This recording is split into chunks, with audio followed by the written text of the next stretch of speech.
The chamber was silent, the kind of silence that comes not from respect but from disbelief. Cameras zoomed in, microphones leaned forward, and millions of Americans sat glued to their screens. That was the moment Jasmine Carter, a well-known media figure and sharp critic of conservative voices, pointed her finger at Senator John Kennedy and called him one word that hung in the air like a dagger. Freeloader.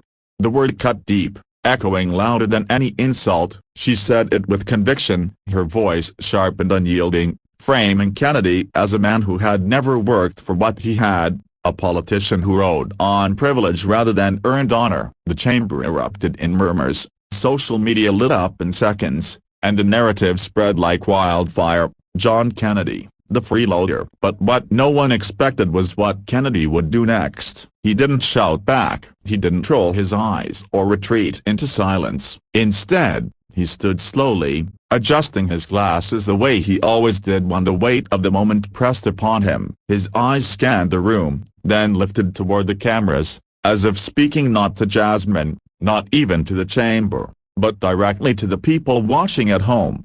Freeloader? He repeated softly. I'll tell you a story, and it's not mine alone. It's the story of millions of Americans who never had a safety net, who worked with their hands and prayed they'd survive another day. The room grew still again. Even Jasmine, her arms folded defiantly, tilted her head ever so slightly, caught off guard by the calm in his voice. Kennedy began with his childhood in Zachary, Louisiana. He spoke of how his father worked shifts that stretched into the night, his hands rough and blistered from labor. He told of his mother, who sacrificed meals so her children wouldn't go to bed hungry. He painted a picture so vivid that the nation could see it up the cracked kitchen table where bills piled higher than hope, the second-hand shoes that carried him through school, the nights he studied by candlelight because the electricity had been cut off again. I wasn't born with the silver spoon, Kennedy said, his voice trembling just enough to betray the weight of memory. I was born with calluses in my blood, raised by people who believe that dignity comes from work, and that honor isn't inherited it's earned.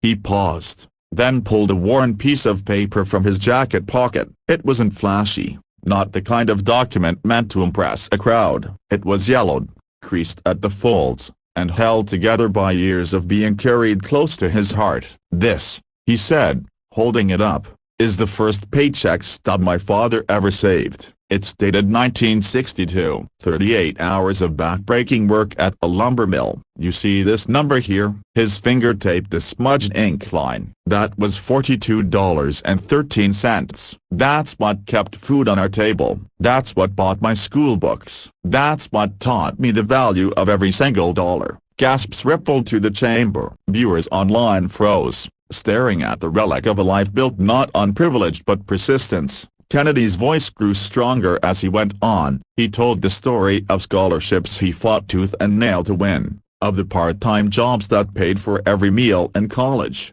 of the nights he slept in his car because rent was due. He shared the heartbreak of watching friends give up because life was too heavy, the grief of losing neighbors to poverty's cruelty, and the vow he made yet to fight for people who had nothing, because he knew exactly how it felt to stand in those shoes.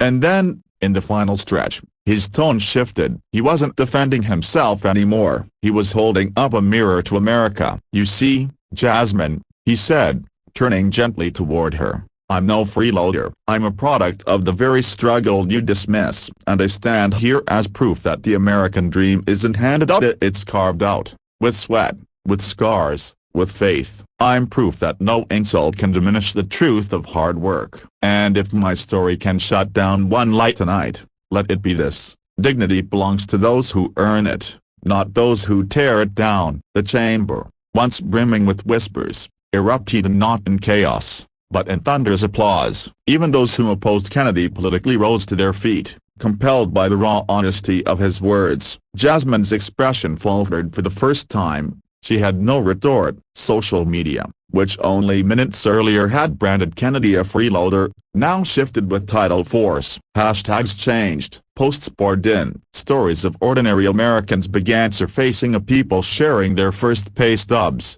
their parents' struggles, their own scars from the fight to survive. Kennedy's 5-minute proof had ignited something greater than politics. He had reminded a fractured nation of the value of perseverance, the nobility of work, and the power of humility. That night, commentators tried to spin it. Some still clung to the insult, but deep down, the nation knew what it had witnessed, not just a rebuttal, not just a defense, but a man standing tall in the truth of his roots. And the lasting message was clear: no matter what names the world throws at you, your story, your scars, and your proof can shut down every lie in just 5 minutes.